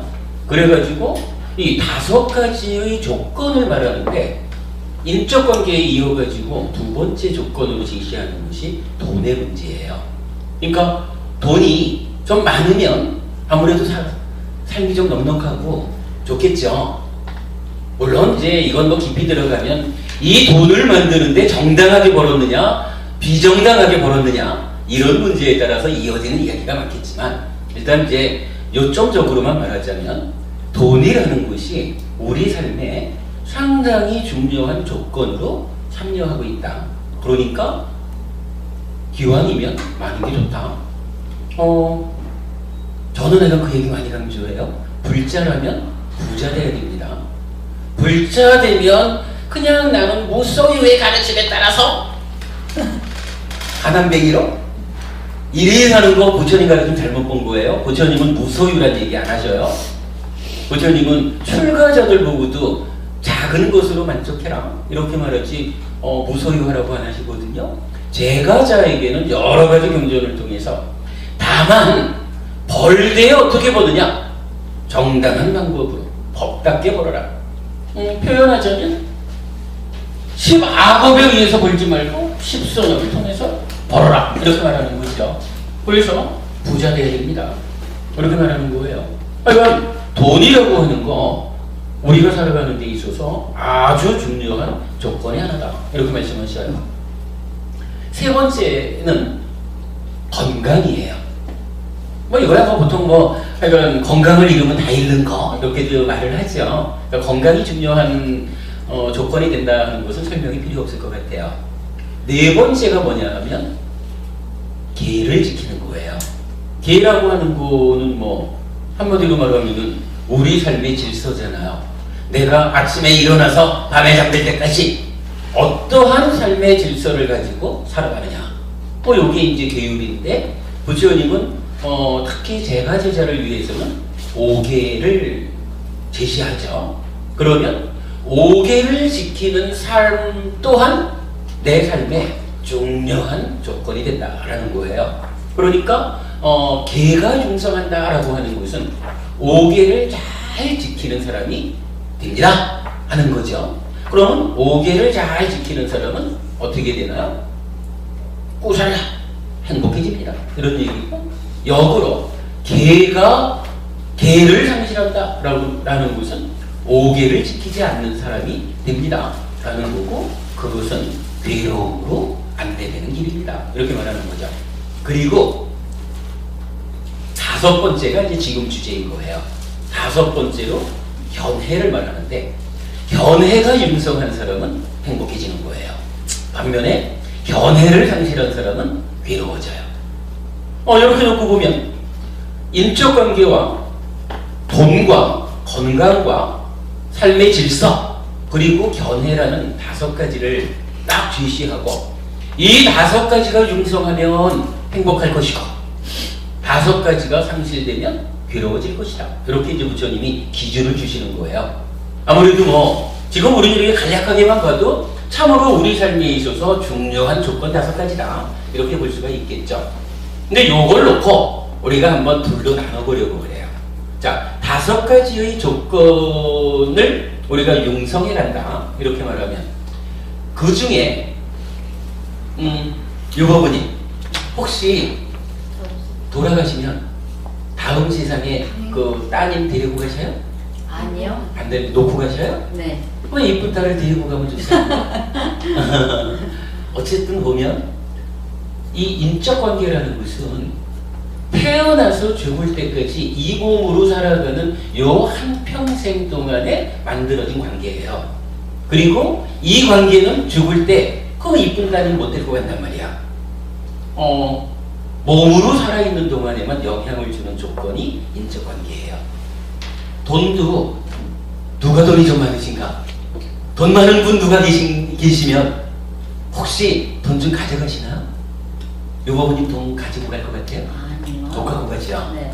이 돈이라는 것도 그렇게 목숨보다 귀한 것 같아도 결국은 한 푼도 못 갖고 가요. 이것도 이 몸으로 살아있는 요 때만 내 삶의 조건으로 개입하는 거거든요. 건강이라는 것은 가져가나요? 이건 말이 안 되죠. 건강이 제로 요게 죽는 건데 죽은 다음에 가져간다는 건 말이 안 되죠. 그러니까 이렇게 놓고 보면 인적 관계라는 거, 돈이라는 거, 그리고 건강이라고 하는 것은 중요하기는 한데 그 영향의 범위가 금생으로 제한되어 있어요. 다음 생에는 영향을 못 줘. 그런데 계를 지킨다. 이제 우리가 5계를 지키는 삶을 산다라고 하면 이건 어떤 영향을 주냐 하면 우리가 먼저 뒤에 공부를 계속 하겠지만 일단 계를 지킨다라는 것은 행위잖아요. 업을 짓는 거잖아요. 계를 지키는 훌륭한 업을 짓는 거죠. 근데 이 업이라는 것은 업의 결과로 과보가 만들어져요. 마음이 만들어져요. 그리고 이 마음이 쌓여가지고 쌓이면서 지속적으로 변화하는, 즉 연기하는 마음, 이렇게 말하는. 그러면 이 마음이라는 것은 몸이 죽은 다음에도 죽지 못하는 거잖아요. 해탈할 때까지는. 그런데 이 마음이 살아서 내가 나쁜 행위를 많이 해가지고 나쁜 행위의 결과로 나쁜 마음이 머물러가지고 쌓여서 마음의 덩어리가 지속적으로 나쁘게 변하고 있다. 이러면 죽은 다음에는 새로운 몸과 만날 때 어떤 마음이 만나요? 나빠진 마음이 만나잖아요. 나빠진 마음이 몸과 만나가지고 또 한평생 100년을 살아간다라고 하면 나쁜 마음이 지속적으로 계를 지키지 않고 지속적으로 인적 관계는 해치고 지속적으로 돈은 다 탕진하고 건강은 건강대로 버리고 이렇게 살 거 아니에요. 아무래도 마음이 몸을 끌고 살겠지. 그러니까 지금 내가 5계를 지킨다라고 하는 것은 살아있는 동안에도 행복한 삶을 만들지만 이 계를 지키는 행위가 마음을 바꿔가지고 다음 생에도 좋은 마음 상태로 새로운 몸과 덕으로 살아가는 거예요. 그러니까 계를 지킨다라고 하는 것은 다음 생에까지도 그 효력을 발휘하는 조건인 거예요. 그러니까 인적 관계나 돈이나 건강보다 따지자면 5계를 지키는 이런 삶이 훨씬 더 중요한 조건이 되는 거죠. 길게 가는 거예요. 상소법이 되나요? 그렇게 봐도 되겠네요. 상소법 그 표현을 잘 모르겠는데 그러니까 부처님이 이제 상속업은 몰라도 상속법이라는 표현을 쓰시는데 아무튼 그냥 말로만 보면 다음 생까지 계속 상속되는 거죠. 이해되는 거죠. 그렇게 보면 되죠. 그러니까 요거 잘 관리해야 되겠죠. 계를 지키는 삶이 중요해요. 그리고 5번째가 견해잖아요. 우리가 지금 봤지만 바른 견해라고 하는 정견에는 5가지로 설명을 했는데 그 중에 첫째가 계를 지키는 거라. 그러면 계를 지킴에 앞서서 견해가 바르게 되었다라고 하는 것은 계뿐만 아니라 나머지에 대해서도 올바름을 지향하는 거거든요. 그러면 계를 지키는 것만 가지고도 요 마음이 행위를 통해 가지고 바르게 변해 가지고 다음 생에까지 나의 삶을 행복으로 이끄는데 견해가 바르게 된다라고 하는 것은 예를 들어 계를 지키는 게 5가지 중에 하나 20% 이런다면 견해가 바르겠습니다라고 하는 것은 5배, 100% 이렇게 되겠죠. 표현하자면 어쨌든 견해가 융성한다, 바른 견해를 가진다라고 하는 것은 이렇게 계를 지키는 것보다도 훨씬 더 강력한 영향력을 가지고 다음 생애까지 그 효력을 발휘하는 것, 이렇게 되는 거예요. 그러니까 경전에서 이제 5가지 상실과 5가지 융성 이렇게 표현을 하면서 우리 삶에 영향을 미치는 조건 5가지를 말했다. 그 중에 그러니까 3가지 인적 조건, 돈의 문제, 건강의 문제는 요 몸으로 살다 죽는 동안에만 효력을 발휘하지만 5개를 지킨다, 견해를 바로한다. 이것은 다음 생애까지 이어지면서 효력을 발휘하는 중요한 것이다. 그러므로 특히 5개를 지켜야 되고 특히 견해를 바르게 해야 합니다. 라는 거 매우 매우 중요한 일이다. 라는 거 잊으면 안 되죠. 뭐 이렇게 볼 때 우리가 오늘 이 견해를 5가지로 분석해낸 것은 아주 의미 있는 일이죠. 그거 이제 중요하고요. 그 다음에 이 정견과 우리 삶과 또 깊은 관계를 가지는 다른 한 가지 경전. 이 경전은 그 업에 대한 큰 분석의 경이라고 해서 마침하니까야 130몇 번, 130 몇 번이에요. 이 경에서는 이런 이야기를 해요.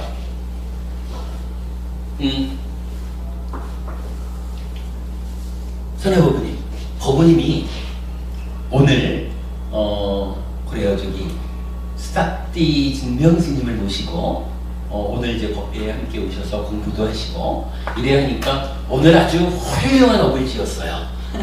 뭐 맞죠? 네. 뭐 법부님 삶에 도움되는 일이지 이게 그 방해되는 일은 아닌 거예요. 네. 훌륭한 업을 오늘 지으셨어요. 박수. 그러면 박수. 그러면 법부님께서 오늘 이렇게 훌륭한 업을 지으셨으니까 뭐 법부님도 살다 보면 죽겠지 뭐. 죽죠, 그죠? 네. 죽은 다음에 하늘에 태어나야겠네? 그러지 않을까요? 네. 오늘 이렇게 훌륭한 업을 지었으니까 이 업의 힘으로, 업의 공덕으로 네. 돌아가신다 보면은 하늘에 태어나야 될 거 아니에요. 하늘에 태어나는 게 아닌 것 같아요? 네? 아닌 것 같아요? 하늘에 태어나고 싶다고 나는 건 아니잖아요. 그렇죠. 하늘에 태어나고 싶다 해서 태어나는 건 아니지만 제가 질문한 건 오늘 훌륭한 업을 지은 거예요. 하늘에 태어날 만한 업을 지었어. 오늘 이렇게 스님 모시고 법회 와서 공부하는 이 일이. 그런데 오늘 이렇게 훌륭한 업을 지은 그 과보로 돌아가신 다음에 하늘에 태어날 것 같느냐, 이걸 여쭤보는 거예요. 아니. 왜 아닐까? 지금 즐거워서 지금 같이 할 수 있는 이 즐거움이 아니요. 그건 답이 아니에요. 분명히 업을 잘 지으면 업을 짓는 이 순간의 행복한 그 한 가지 효과에다가 이 업의 과보가 돌아가신 다음 생의 태어남에도 영향을 준단 말이에요. 그러니까 분명히 오늘 훌륭한 업을 지은 결과는 다음 생에 좋은 세상, 하늘에 태어나야 돼요. 그런데도 불구하고 과연 하늘 세상에 태어날 것 같습니까? 이렇게 여쭤보는 거예요. 근데 왜 아니라고 하냐고. 왜 아니라고 묻냐고. 너무 강력하게 질문하시는 것 같은가 아닌 것 같아요. 경전의 말씀을 제가 가르쳐 드릴게요. 하늘에 태어나지 않는다가 정답이 아니에요.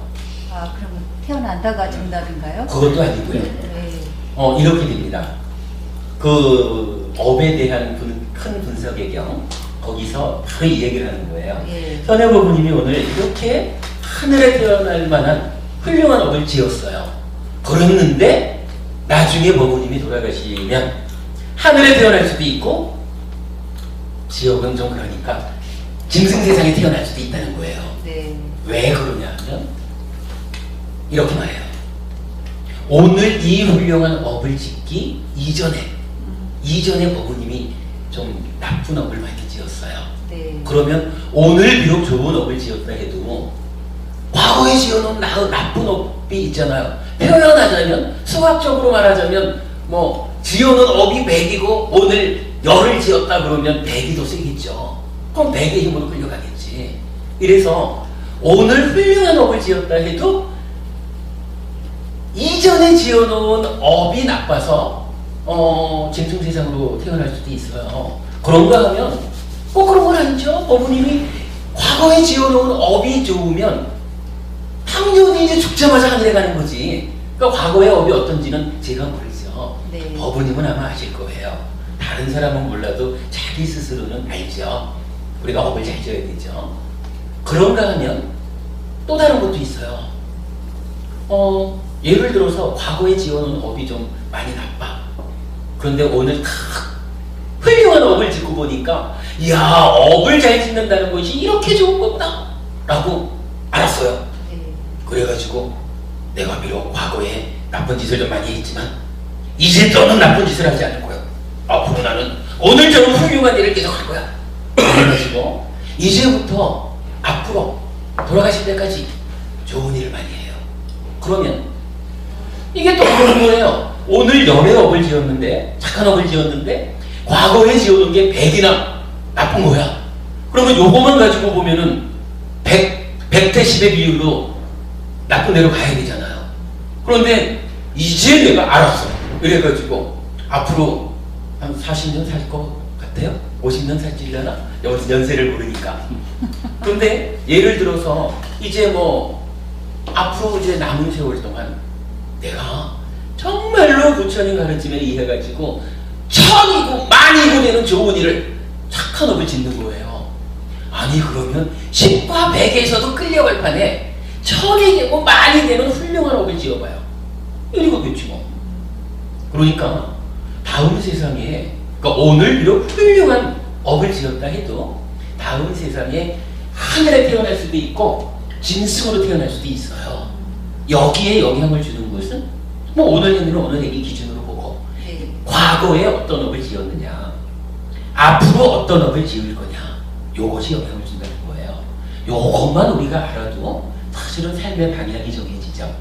내가 과거에 잘 살았으면 과거에 참으로 고살라한 업을 지으면서 살던 사람이야. 때로는 고살라한 업도 좀 있었지만 그래도 전반적으로 내가 고살라한 착한 업을 지었어. 이러면 걱정할 게 없잖아요. 네. 쌓아놓은 것도 착하고 오늘도 훌륭했고 앞으로도 계속 훌륭하면 되는 거라 걱정할 게 없죠. 네, 밀어버리겠습니다. 예. 예. 근데 만약에 호살라로. 그렇죠. 과거에 좀 나쁜 업이 있었다라고 해도 금방 본 대로 네. 나쁜 업이 100이 있었다 그러면 이제부터 내가, 부처님은 세 가지 공덕행 그러잖아요. 오계를 지키고 보시하고 수행하고, 요 세 가지 공덕행으로 남아있는 기간 동안 천만의 큰 업을 만들면 또 과거에 좀 안 좋은 게 있었으면 어때? 지금부터 새로 생기는 게 큰데 오래되면 이제 살아가는 방법이 정확해지는 거죠. 네. 그러면 부처님 가르침을 통해서 어찌 살 건가 하는 방법이 이제 생긴 거예요. 부처님 분명히 오계를 지키고 보시하고 수행하라, 이 세 가지가 공덕이 된다. 복을 가져오는 것이다. 괴로움을 만들지 않는다. 행복해진다. 그렇게 말하거든요. 그러면서 또 한 가지를 말해요. 또 한 가지가 뭐냐 하면 이게 이제 사실은 더 중요한 의미를 갖는데, 뭐 저도 원주에 가면은 이제 연세 드신 어머니가 계시지만 뭐 우리가 다 주변에 이제 그 먼저 보내야 되는 사람들이 있죠. 그 먼저 보내는 사람들을 위해서 우리가 꼭 알아야 되는 것이 요거라. 자, 오늘 내가 이러한 업을 지었다고 해서 다음 생에 죽어서 내가 태어나는 자리가 각각 결정되지 않는다. 과거의 업이 어떤지 앞으로의 업이 어떤지 요것이 전체적으로 관계 맺어가지고 결정된다. 이렇게 한 거잖아요. 거기에 마지막으로 한 가지를 부처님이 말씀하시는 것이 죽을 때 가서 어떤 견해를 갖느냐, 죽을 때 가서 어떤 견해를 받아들이느냐, 어떤 견해를 유지하느냐, 요게 마치마 니카야에 나오는 업에 대한 큰 분석의 경의 핵심 내용이에요. 그러면 예를 들어서 거부님이 이제 공부를 하셔서 아는 거예요. 그래가지고 이제부터 죽을 때까지 내가 천만에 이런 이제 선업을 짓는 거예요. 근데 죽을 때 가서 이제 병이 들었어. 그래서 병원에 갔어. 그랬더니 병원에 가서 뭐 예를 들어 뭐 몇 개월이라도 병원에 이렇게 누워 그럴 때 사실은 한국 사회에서 많이 있던 일이죠. 그 옆 침상에 옆 병상에 있는 다른 환자가 또는 그 환자의 보호자들이 와가지고 있잖아요. 절에 다닌다면서 그거 막장 거짓말이요. 누가 힘이 있는 줄 알아요? 여호와 하나님이 지금 빨리 믿음을 바꾸지 않으면 죽은 날이 지옥 가! 만약 이렇게 얘기를 한다면 사람들은 나의 삶에 대한 믿음이 확실치 않은 사람은 죽을 때 가면 흔들리기 마련이죠. 흔들려가지고 마지막에 가가지고 어떤 견해를 갖게 되느냐? 지워버렸네. 아까 있던 삼정리도. 삼정리도가 뭐였어요? 부처님 가르침 밖에 거잖아. 어떤 조금 전 같은 그런 비유도 뭔가요? 어떤 본능을 가진 존재가 있어가지고 나의 삶을 좌지우지한다 이런 거잖아요. 죽을 때 가가지고 견해를 바꿀 수도 있는 거예요. 그런데 그 마지막 순간에 가서 어떤 견해를 받아들이느냐, 어떤 견해를 가지고 죽느냐, 이게 다음 생의 태어남에 또한 영향을 준다는 거예요. 그럼 어때요? 전체적으로 4가지가 있죠. 자, 어차피 뭐 산다는 건 지금 이 순간을 사는 거니까 지금 이 순간 내가 어떤 업을 짓습니까? 요걸 기준으로 해서 과거의 업이 어땠는지, 앞으로의 업이 어떨 건지, 그리고 마지막 순간에 갔을 때 어떤 견해를 가지고 죽을 건지, 요 4가지가 다음 생의 태어남을 결정짓는다 이거예요. 그렇다면 이런 내용을 한다면 우리가 이러한 바른 견해가 어떤 것인지를 가르쳐 주신 대로 바르게 알아가지고 나는 5계를 지키는 사람이 될 것입니다. 나는 보시하는 사람입니다. 나는 업과 보의 인과관계를 압니다. 나는 그래서 꼬살라한 10가지로서 살아갈 것입니다. 그리고 화생하는 중생은 있습니다. 그래서 3계와 5도 윤회하는 이러한 나의 삶의 터전이 있습니다. 그리고 그런 가르침을 주는 부처님은 있습니다. 이렇게 5가지의 견해를 잘 가지고 살아가고 죽을 때도 이러한 견해를 놓지 않아서 나는 다음 생에도 5계를 지킬 것이고 다음 생에도 무시할 것이고 다음 생에도 업과 보의 인과관계에 따라서 살아갈 것이고 다음 생에도 화생하는 중생은 있는지 알고 살 것이고 다음 생에도 나는 부처님을 따르는 기자가 될 것이고 요런 견해를 가지고 죽어야 된다 하는 거죠. 그러면 이제 우리가 주변에 나보다 먼저 가셔야 되는 분들을 만나면 어떻게 해야 되나요? 그냥 거기서 아이고 통곡하고 앉아있을 게 아니에요. 배운 사람이라면 이제 가르침을 아는 사람이라면 가서 돌아가시기 전에 손 붙잡고 알려드려야 돼요. 예를 들어 어머니 그러면 엄마 다음 생에 가서는 이렇게 해야 됩니다 라고 이런 견해를 가지고 돌아가실 수 있게 알려주고 이끌어주고 손잡아 위로해주고 하는 이것이 그야말로 최고의 효도인 거라. 돌아가신 다음에 우리 알죠? 죽으면 죽는 순간 다음 세상에 태어나거든요. 죽은 다음에 아무리 제사를 지내고 정성을 들이고 해봐야 돌아가신 우리 어머니가 돌아가신 순간 이미 다른 세상에 태어났기 때문에 지금 내가 제사 지내주는 거, 내가 정성 들여주는 거 못 받아들여요. 정말로 엄마가 소중하고 엄마를 위해서 무언가 하고 싶다 이러면 돌아가시기 전에 이미 다 사셨으니까 업에 대한 이야기를 달리 할 수는 없겠지만 그래도 마지막으로 할 수 있는 거, 돌아가시는 그때에 어떤 견해를 가지고 죽을 것인가, 요 부분에 주목해가지고 바른 견해를 알려주고 이러한 견해를 가지고 가셔야 됩니다 엄마, 이렇게 알려드리는 것이 최고의 효도라는 거, 요 불자라면 알아야 되는 거예요. 그래가지고 저기 뭐 우리는 이제 어차피 테라와다 불교, 테라와다 교단이죠. 테라와다에서는 스님들이요, 돌아가신 다음에 가가지고 어떤 그 장례의식, 물론 아주 안 하는 건 아니지만 비중을 두지 않아요. 그보다는요, 제가 제자들이 집안에 상이 있겠다, 누가 돌아가시겠다 싶으면 죽기 전에 스님을 부르는 거예요. 그러면 스님이 아직 돌아가시기 전에 가서 손 붙잡아주면서 부부님, 다음 생에는 이러이러하게 사셔야 합니다 하고 견해를 바르게 해주는 거예요. 그것이 죽음을 맞이하는 바른 자세라는 거죠. 요게 그 다음 생을 결정짓는 중요한 일이에요. 그래서 이건 요 기왕에 우리가 이런 가운데에서 견해를 배웠을 때 앞으로 이제 뭐 2주 동안에 좀 더 다양하게 견해와 관련된 공부를 통해서 그동안 공부한 업에 대한 이야기를 완성을 하겠지만 오늘은 시간이 많이 됐으니까 이제 좀 쉬어야죠.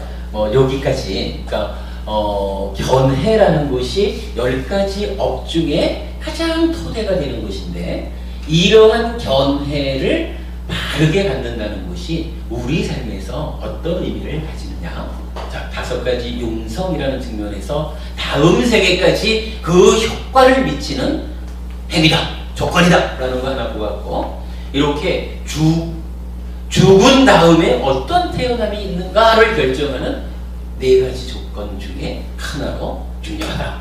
참으로 우리가 효도하자면 어찌해야 되느냐 하는 부분까지를 그 견해와 관련해서 알려드린 거로 하고요. 그러니까 2시간 15분 본대를 했네. 오늘은 그냥 여기까지만 하겠습니다. 그리고 저기 다음 주에 여기에 이어서 이제 견해와 관련한 다른 이야기들을 2주간 함으로써 마무리 짓도록 하겠습니다. 수고하셨습니다. 수고하셨습니다. 선생님 이렇게 찾아주셔서 감사합니다. 시간 되신다니 저녁에 같이 더 계시죠. 그리고 부모님 반갑고요. 앞으로 공부하러 오셔요. 우리 애는 목요일마다 요 시간에 공부를 하니까 알겠습니다. 편한 대로 오시면 됩니다. 마치겠습니다.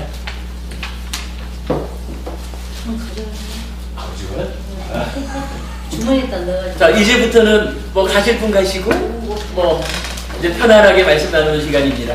마침 저기 그 스님도 계시고 하니까 같이 함께 말씀 나누면 좋겠네요. 근데 저 예. 불교위법 예. 거기에 그 죽은 자를 위한 무슨 저게 나와 있어가지고 예. 그 헷갈리더라고요.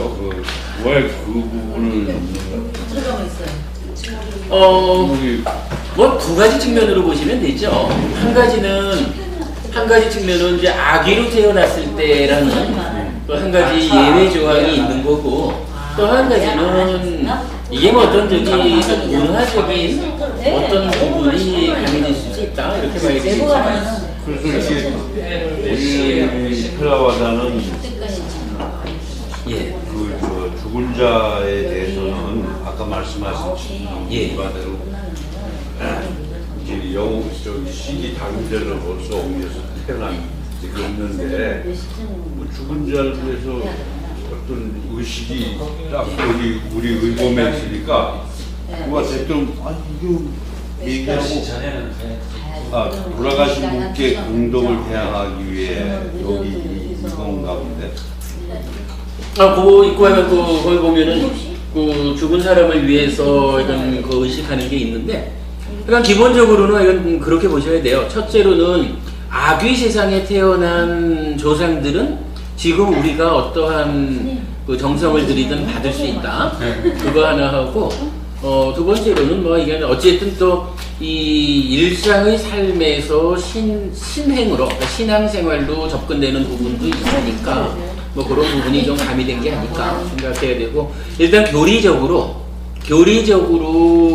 이 업에 대한 이야기는 뭐 이건 경전이 이제 그렇게 말해주고 있으니까 그냥 그렇게 이해를 하시면 되고요. 뭐 그런 부분은 뭐 정확하게 어떤 그 근거를 제시한달까 이렇게 설명하기는 좀 어려운 부분이죠.